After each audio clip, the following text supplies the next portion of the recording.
Big Brother's Big Brain, the show that drags psychology kicking and screaming into the 21st century. On tonight's show, we're going to look at scapegoating, or, as Jade once brilliantly said, escaped goating. Genuinely. Quote unquote, why am I always the escaped goat? Brilliant. But first, the subject on everyone with a doctorate's lips is auto-ejection, which to you and me means just walking out. 3 so far, the most in Big Brother history. And to Big Brain's credit, last week we predicted it with our handsome Argentinian doctor, Dr. Thomas. Firstly, do you think Leo's going to walk? Well, I think he may. He's acting very awkwardly. He's been inconsistent. He arrived as Mr. Agreeable, and now he's acting like Donny. But he does like he likes the limelight, though. I think he does, but he's frustrated. He started to annoy people, leaving the rest of the servants. You know, I think he might leave. He's the only one who might go. Yes, he really was rather dishy, wasn't he? So we're making some more predictions in a couple of minutes' time. But is all this quitting an aberration, or is it a direct challenge to Big Brother's authority? Here's a reminder of the events that have brought about a new Big Brother phenomenon. Is this the place that's supposed to send me fucking crazy? Say goodbye. Are you going? Us, yeah. Fuck off, are you serious? Mate, I'm out of here, man. Are you serious? I'm not fucking waiting hand and foot on some fucking moron in their family. We stand to be one big happy family. At the end of the day, Ken, you couldn't wait for your hungry belly. I think you're slightly demented, darling. You should be put in a straitjacket. I presume you witnessed that little scene. So I'm afraid I would like to pack my bags now and skedaddle. Bye, Big Brother. I've left my slippers under the chaiselong. Big Brother would like to inform you that Ken has left the Big Brother house. Oh, Uncle Ken's gone. Bloody good group and we're all mates, yeah? If you won't give me any more underwear, I have no recourse then to walk through the fire safety doors and leave the house. Bye. It's been nice, cool. I'm leaving because they won't provide me underwear. No way. He's gone now, he's gone. Fuck this, I'm out of here. This is bullshit. Fuck off. Fuck off. Get out of my way. Fuck off. Calm down. Calm down. Don't clap, they're all leaving! Don't clap! They're all leaving the house! It's the worst thing that could ever happen to us! You're sat there going, yeah, get out! So, is this the end of Big Brother as we know it? Is it a triumph for housemates over Big Brother? Is Big Brother losing control? Should I be worried, lovely Thai man? I don't know. Here to explain the intriguing concept of auto-injection is the thinking wan strumpet, Judy James! Enchanté, Judy. Judy, what the Blue Blaze is auto-ejection, and how does it explain the exodus of no less than 3 celebrity housemates? What's going on? It describes the phenomenon of quitting. It's a human response. Animals don't quit. Animals do fight or flight, but they don't leave their pack. If they do, it would be suicide. Right. So there's 6 key reasons for quitting. Number 1, rebellion. If you don't like the rules and you don't like the authority, you might like to quit. Yeah. Ego survival is another one. I mean, some of the celebrities have got largish egos, so... my ego's taking a denting, so when I'm it takes a dent, I'm off. Right. You've also got... you've got rejection is a big one as well. You know, sometimes if you think that you're going to be rejected, you leave before you get the rejection, so that can be a big one. Yeah, that's You've got attention seeking. Yeah. Again, this is where, like a child having a tantrum in the supermarket to get a bit of attention, and there's quite a lot of that going on in there as well. Right. You've got manipulation, and that's sometimes where you actually manipulate the remaining housemates, sort of Pied Piper effect. You might want them to follow suit.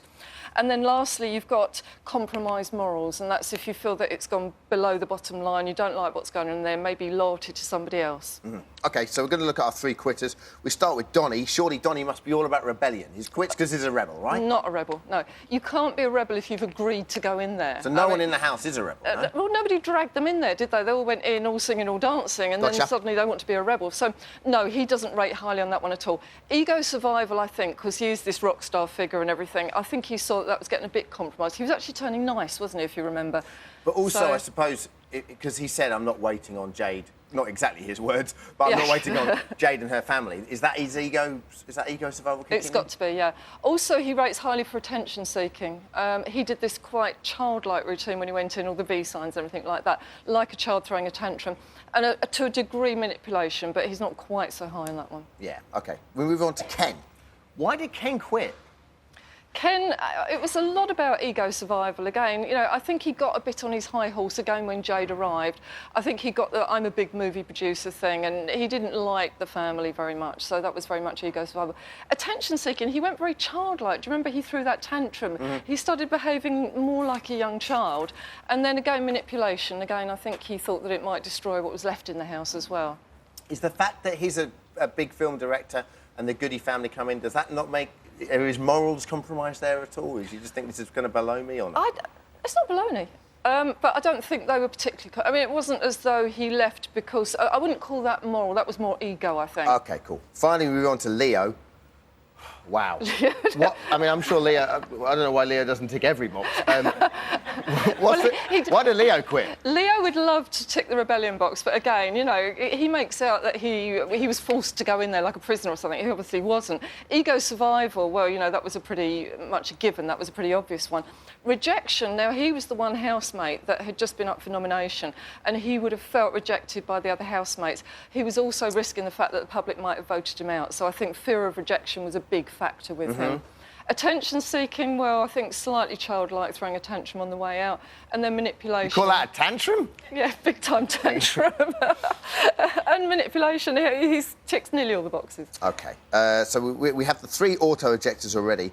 Are we likely to see a domino effect now? Absolutely. Do you think more people are going to come out? This could be a flood now. It's all down to numbers. If you take a group, you get group stability. If one person leaves, they're seen as a deviant. In fact, in Big Brother, if you get a rebel, often the housemates will eject them themselves. Yeah. So we got 1 and there's still safety in the group. Once you start to get 2 or 3 going, that becomes the norm rather than deviant behaviour. So now when anything goes wrong, they'll be thinking, oh, I'm going to walk as well. And we've already seen a lot of them threatening to do so.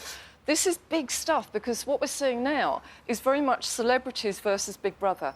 And I think most of that was caused when Chantel won last time and now they're taking on Big Brother. They want to prove that they don't need Big Brother and that they're bigger than Big Brother. But is there a tipping point? Is there a point where people go, I'm in here now, I've been in here a week, so I may as well just stay in? That might happen, but, you know, I think, again, it's like kids that have been given sweets after a tantrum. It might be as well that if something new starts that they don't like, they'll go off again. OK, let's take a look at this celeb power backlash. I think a few people are going to end up going, no. If Jermaine goes, I'll leave. That's our pact. I can't go through feeling like this. I'd rather leave than feel this terrible. I want to go home now. Jackie, you have been evicted. Pissed off! It should have been me, goddammit. Jermaine is at an awful, I tell you. Before any eviction, he's likely to just go. He's got a day in his head when he's going, and that's when he's going to go. Really? I want to go home. She's not well as well. You want to go home? I want to go home. They're giving John. What are you worried about? That I won't get evicted. I want to go. So You want to go home? I'm worried it won't be me. You're not going to leave voluntarily, are you? I'm just terribly missing my wife. Always really annoys me, though, when people say they're going to leave, because I just think, you know, you've watched the show before, you've seen it, and I think, I don't know about you guys, but I think the viewers feel cheated when people just walk out after a while, right? Well, you're nodding, and that's some sort of affirmation, I suppose. So what tactics can prevent the likes of Jermaine and maybe Dirk leaving? I think, number one, you've got a lot of enforcers in there, and this will probably save the day. They're people that enjoy the rules, they enjoy the boundaries. People like Cleo is a very strong enforcer. She did a lot of work. The minute that Leo went, she was kind of putting the house back together again. Dirk loves rules as well, and to a certain extent, Jade lives by BB rules, and Danielle's a bit of an enforcer, and I think they might just weigh the balance. All right, let's take a look at the enforcers. Oh my God! One of the rules was don't get the microphones wet. Yeah, I think that one's gone. None of us make the rules. Big Brother makes the rules. Big Brother can change the rules at any time. That you shouldn't be doing that. Written on each other's foreheads, I don't think that's allowed. That's really cruel and a bit unfair. But, you know, That's the game. The diary room is the game. My whole thing was, I thought long and hard, this is a game. So, you know, they're not going to let us beat the brother. He's gone out, he's gone. Don't look in there, don't look in there. No, Dad, don't look, come away. We need to stick together. They want you to break down. I'll never break down. I'll never break down. Otherwise, of course, Big Brother ultimately will always win. OK, so the housemates some of the housemates are enforcers, but Big Brother, if that many people walk, there's an issue here about the actual programme maker's credibility. So what can Big Brother do to make sure that people don't walk? They've already pulled off a masterstroke called Sweets and Treats. They've actually rewarded the people that stayed. So they had lots of nice food the other day. They did that lovely task that they enjoyed. And Jermaine was very central to that task. He would be the one that would most likely to go next. But they kind of restated his status in that Jackson 5 task. So that worked really well. The other thing to do would be to bring in another celebrity. And that would actually give clarification to everybody in there. The thing is, it's got to be a good celebrity, though, hasn't it? Has to be, whoever they bring in has to be instantly recognisable. Yeah, somebody that would actually make them feel, oh, no, look, the good ones are coming in, so we did the right thing by staying here. Lovely, OK, brilliant. Judy, lovely to have you with us. Thank you very much. Judy James, everyone. Judy here. It's test time again, my little lovelies. As you know, we make our housemates undergo various personality tests, and here is one. We asked our housemates to draw a house and a tree. There we go, there's the house. No tree, actually, which is interesting. Find out who the artist is and what it all means after the break. See you in a minute.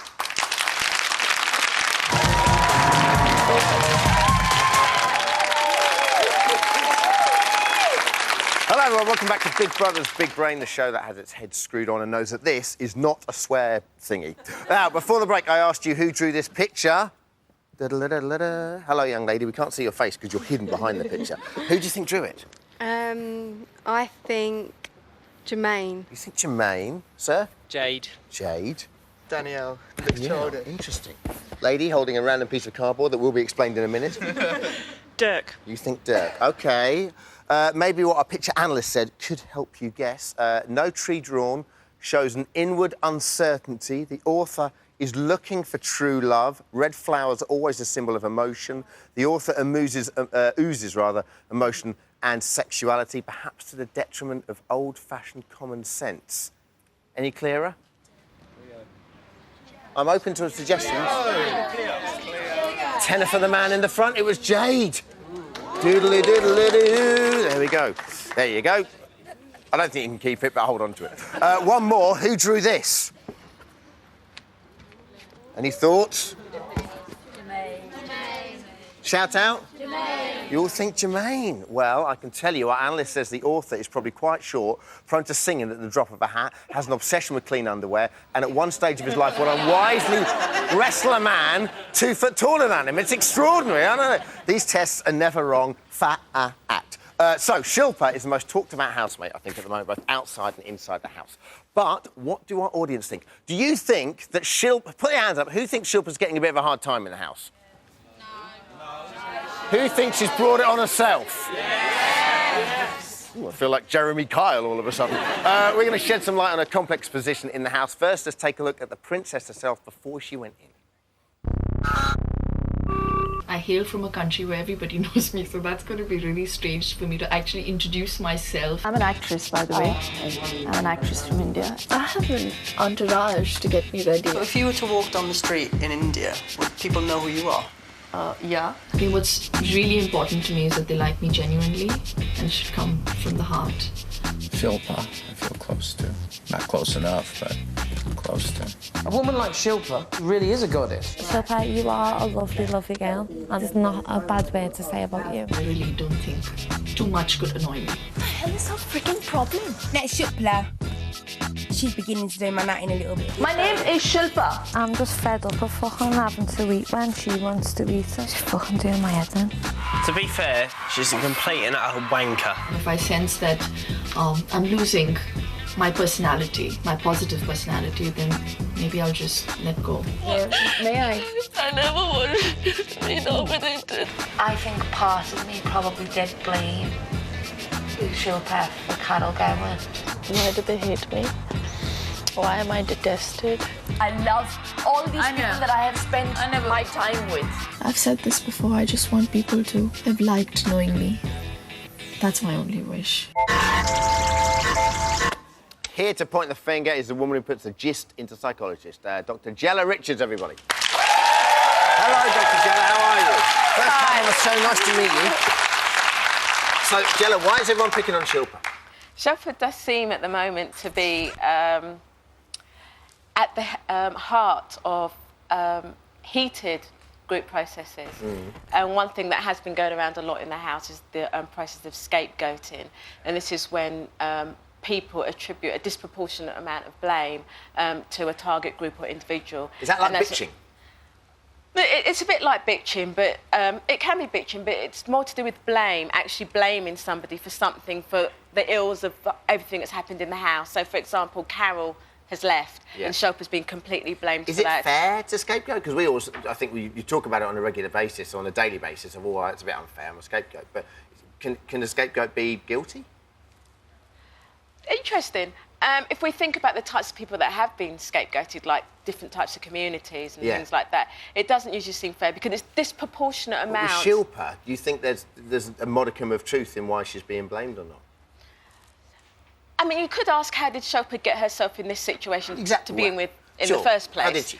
And I think it's probably a lot to do with maybe some of the way that she intends her behaviour to be received isn't always received in that way. So, for example, I can see that when she was trying to touch people, she was actually trying to get closer to them. Sure. But touch can be part of so many types of functions, and because of that, she would... people might not want it when she touches them. It can be misinterpreted as well, Yeah. and culturally as well. I mean, someone touching me the other side of the world is going to mean something totally different to maybe over here. Yeah, but I think just looking at it in relation to the Big Brother house, for example, she touches people when it's maybe not the right time to touch them. Like she touches Jackie when, Jackie's quite a know person. You have to know the right time. And then there's an overreaction to But also, the thing about Shilpa, what you notice is she's certainly not a wallflower. Everyone says she's picking on her, but she can dominate situations herself. Yeah, of course she can. I mean, it's like the kitchen is her domain, for example, and she decides when people eat, and she decides, what's cooked, chicken's cooked, onions are cooked even though people don't like them, and that can be quite irritating for people. Let's take a look at some examples of that. I didn't mean to snap. No, I know you didn't. I know you're a good soul. I stopped you. One at a time. You want me to help one at a time. No. No, I can do it. Let's just reduce the volume because I come from a place where people don't speak to me like that. Please don't patronise me. Patronising is the wrong word, sweetie. Learn the vocabularies. I'm not upset anymore. Do you see upset on my face? Okay. It's out of my system. Right, okay. It's out of my system. Once I've spoken about things, it's out of my system. She is having a lot of trouble in the house, adjusting and so forth. What else is causing her trouble? She does seem to have some kind of inconsistent behaviour, because here we have somebody who is a Bollywood actress, somebody who says that they have servants for them, somebody who has a lot of self-esteem and everything, and then she does things which don't seem to be in kind of true likeness of that. For example, that bleaching of her facial hair, for example. I mean, that is a way of kind of humiliating yourself, self-deprecating yourself. And she does that in front of people that don't seem to like her at the moment. That's kind of inconsistent. She's swearing a lot. She swears like a navvy at the moment, doesn't she? She's got a terrible mouth on her. You wouldn't really expect that, and that's inconsistent. And so we're wondering what are her motives if she's doing this kind of inconsistent behaviour. OK, let's take a look at some examples that you picked out for us. Jade and I belong to different cultures. I don't approve of the way she speaks sometimes. So if I feel that I'm being spoken to with disrespect, And when did I will disrespect you? just now. Other people might tolerate it. I don't need to be talked to like that. I will not have somebody barking into my face and accept it. I have too much self-respect. She called me a nightmare. In your country, nobody would dare do that. Nobody would dare. People address me as ma'am or madam. And Really? yeah, when I walk into a room, people get up. For me, nothing in my life is more important to me than my dignity and my self-respect, really. What is that? Bleach. Fuck off. Bleach? She's bleaching your facial hair. Yeah, she shaves. Rather than you taking us up to your level, you come down to ours. What does bollocks mean? Oh shit. Oh shit. I'm gonna look like shit saying that. Fuck. Oh, fucking people doing this for me, dude.